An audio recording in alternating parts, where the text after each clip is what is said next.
Hello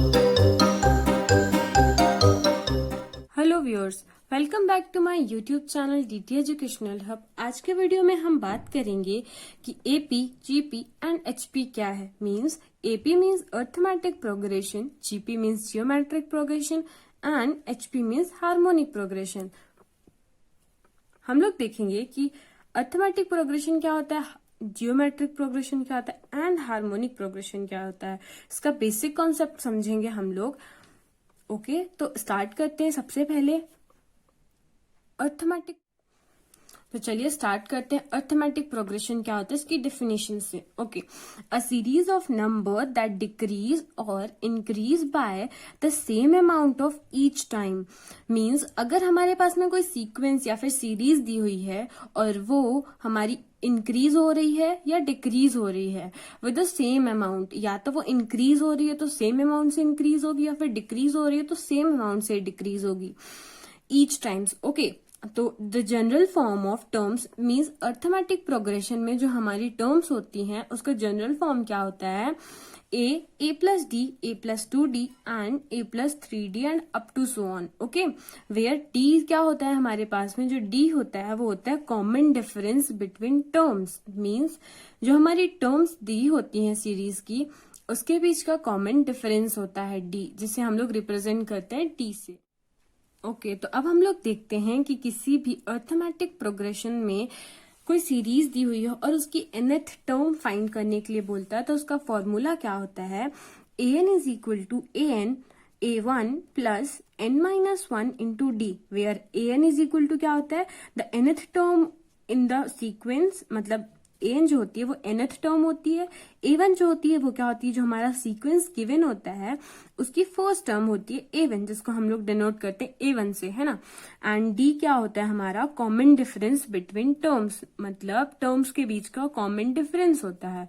okay, examples को देखते हैं जिससे हम लोग इसको और अच्छे से समझ पाएंगे कि एपी क्या होता है। प्रॉब्लम नंबर 1 क्या है हमारा, find the 10th term in AP. मतलब कि इसमें 10th टर्म फाइंड करनी है अर्थमेटिक प्रोग्रेशन की। कैसे कि जो हमारा सीक्वेंस दिया गया है वो क्या है, 2, 4, 6, 8 and 10 up to so on, right.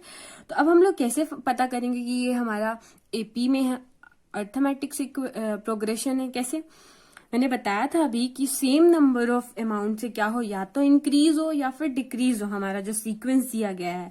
तो यहाँ देखिएगा आप लोग कि यहाँ पास में क्या है कि ये क्या है, 2, फिर क्या है 4, फिर 6, फिर 8 एंड अगेन 10, राइट। सो यहाँ पे क्या होगा हमारे पास में, ये यहाँ से यहाँ पर 2 से जब 4 गया तो ये क्या हुआ, +2 इंक्रीज हुआ, राइट। इसी टाइप से जब ये 4 से 6 में हुआ तो क्या हुआ, +2 का इंक्रीज हुआ। जब इसमें 6 में +2 ऐड कर देंगे तो हमारे पास में क्या हो जाएगा, 8 हो जाएगा। मतलब कि हमारे पास में जो कॉमन डिफरेंस है इसका वो कितना है, d इज इक्वल टू हमारे पास में कितना है, 2। ओके, तो हमें क्या बोला है, 10th टर्म फाइंड करने के लिए हमने एपी का nth टर्म फाइंड करने का फॉर्मूला अभी देखा ना। क्या होता है हमारे पास में, an is equal to a1 plus n minus 1 into D, right. So an हमें फाइंड करना है, दैट मीन्स a10 हमें फाइंड करना है। a1 क्या होगा, इस सीक्वेंस की फर्स्ट टर्म क्या हमारी 2 है, इसका मतलब a1 क्या हो जाएगा हमारा 2 प्लस n, मतलब यहाँ पे क्या बोला, 10th टर्म फाइंड करने के लिए बोला है, तो n की जगह पे क्या लिखेंगे, 10 माइनस 1 इंटू कॉमन डिफरेंस कितना है इसका हमारा, +2 है, यहाँ पे क्या हो जाएगा 2। ओके, अब इसे हम सॉल्व कर लेते हैं। सो इसका आंसर क्या आया हमारा, a10 का 20, मतलब हमारी इस सीक्वेंस की जो 10th टर्म होगी वो क्या होगी हमारी 20 होगी। Okay, we'll take one more example to better understand this. Okay, so हमारा सीक्वेंस क्या है, 15, 25, 35, 45 and up to so on. इसमें भी क्या बोला है, 10th टर्म को फाइंड करने के लिए बोला है। ओके, सबसे पहले हम लोग कॉमन डिफरेंस देखते हैं कितने का है। सो यहाँ से 15 प्लस 10 कर दे तो कितना होता है हमारा 25, राइट। अगेन जब हमारा 25 प्लस 10 कर देते हैं तो कितना होता है हमारा 35। इसी प्रकार से क्या होता है हमारे पास में 10, मतलब कि इसका जो कॉमन डिफरेंस है वो कितना है हमारा 10 हुआ, राइट। एंड फर्स्ट टर्म क्या है इसकी हमारे पास में 15 है ना। इसका फॉर्मूला क्या होता है हमारा कि an is equal to a1 plus n-1 into D, right. So a1 is equal to कितना है हमारे पास में 15 प्लस n क्या बोला हुआ है 10th बोला हुआ है, तो यहाँ पास में क्या है 10-1 इंटू डी क्या है हमारा 10, राइट। सो अब इसे हम सॉल्व कर लेते हैं तो क्या होगा 15 plus 9 into 10 this is equal to 105।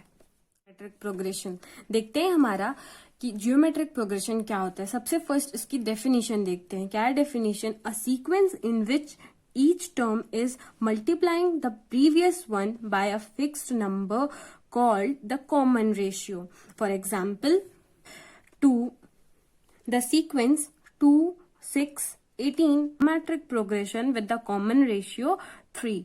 मतलब कि हमारा ये जो सीक्वेंस होगा वो क्या होगा जियोमेट्रिक प्रोग्रेशन होगा विद द कॉमन रेशियो 3। अब देखिए फ्रेंड्स हम लोग कि हमारा जो जियोमेट्रिक प्रोग्रेशन होता है उसमें जो हमारे टर्म्स होती हैं जनरल फॉर्म में हम लोग उसे कैसे लिखते हैं A R square A R cube and up to so on.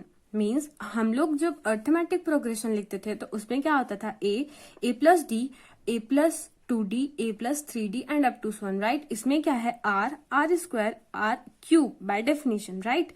तो अब हमें किसी भी सीक्वेंस की nth टर्म निकालनी है तो उसका फॉर्मूला क्या है? The nth term of GP is a series then an is equal to a into R raise to n-1 where a is equal to क्या होता है first term, r is equal to क्या होता है हमारा common ratio होता है जो कि क्या होता है an अपॉन an-1। अगर हमारे पास में सीक्वेंस दिया गया है a0 a1 r a2 r square तो हमारा जो r होगा कॉमन रेशियो हम उसे कैसे फाइंड करते हैं a1 upon a0 a2 upon a1 and up to so on, right.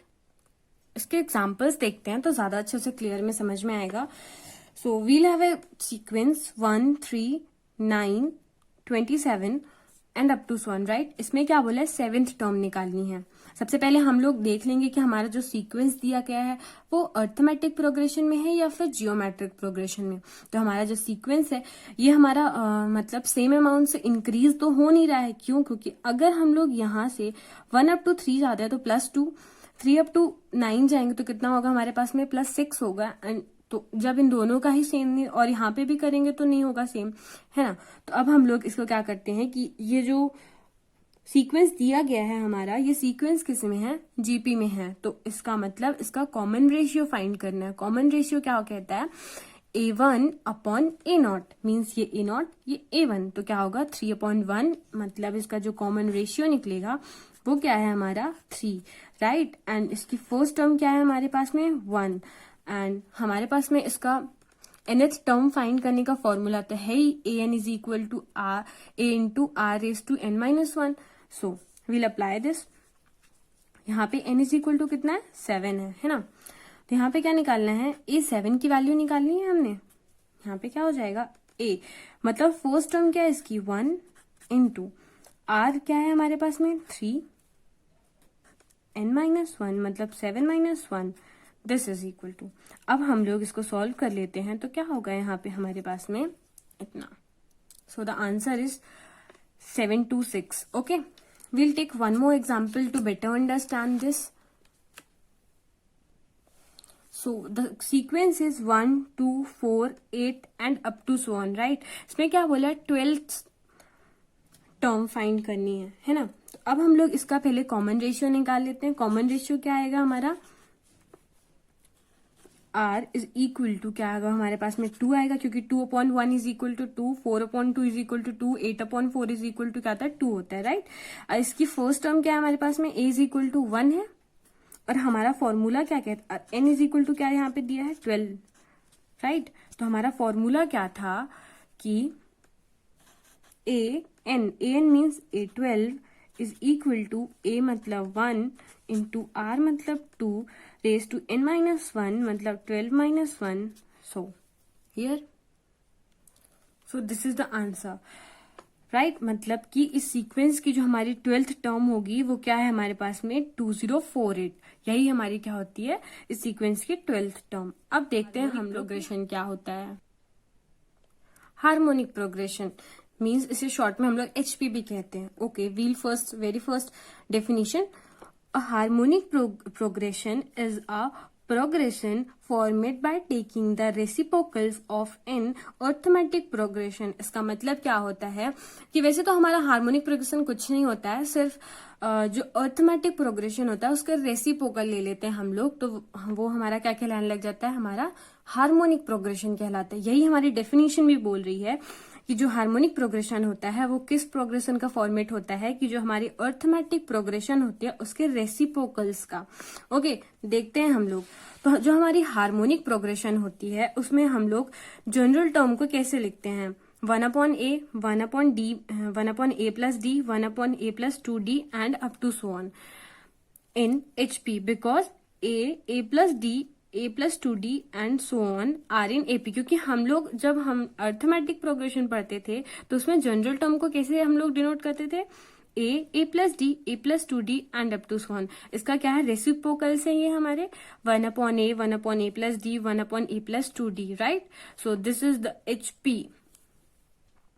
अब अगर हमें किसी भी HP की nth टर्म फाइंड करनी है या फिर कोई भी टर्म दी हुई है n की जगह पे तो उसे फाइंड करना है, उसके लिए फॉर्मूला क्या है हमारा कि an is equal to 1/1 plus n minus a into D.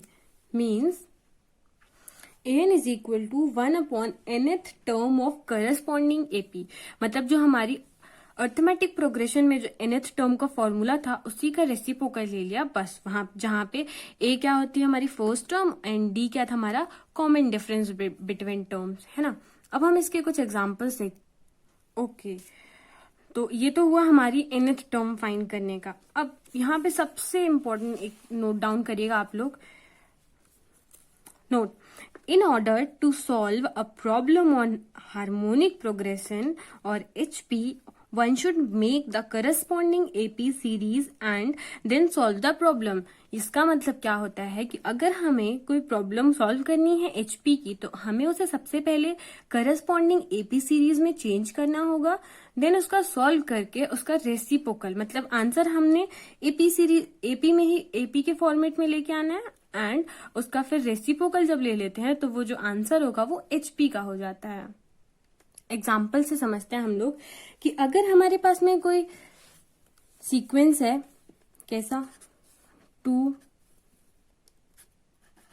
5, 8, 11, अगर ये हमारा सीक्वेंस जो है अर्थमेटिक प्रोग्रेशन में AP में है तो इसका जब हम लोग रेसिप्रोकल ले लेंगे 1/2, 1/5, 1/8, 1/11 and up to so on, तो ये जो है ये क्या होगा HP होगा, मतलब हार्मोनिक प्रोग्रेशन होगा. हार्मोनिक प्रोग्रेशन हम लोगों ने पढ़ा ना कि AP प्रोग्रेशन का AP का ही हम लोग क्या लेते हैं, रेसिप्रोकल ले लेते हैं. तो एक दूसरा एग्जांपल देखते हैं हम लोग. ओके, हमारा क्वेश्चन क्या है कि if 1, 1/3, 1/5, 1/7 and up to so on, अगर ये हमारे HP में है तो हमें क्या फाइंड करना है, इसकी 6 टर्म फाइंड करनी. ओके, सबसे पहले हम लोग जो हमारा दिया हुआ है उसे लिखते हैं. क्या सीक्वेंस है, 1, 1/3, 1/5, 1/7 and up to so on. ये किस में हमारा हार्मोनिक प्रोग्रेशन में है. हमने सिर्फ पहले क्या करना है, करस्पॉन्डिंग अर्थमेटिक प्रोग्रेशन में चेंज करना है ना. तो क्या होगा हमारा 1, 3, 5, 7 and up to so on. ये किस में चेंज हो गया हमारा, ये हो गया हमारा अर्थमेटिक प्रोग्रेशन में चेंज, राइट.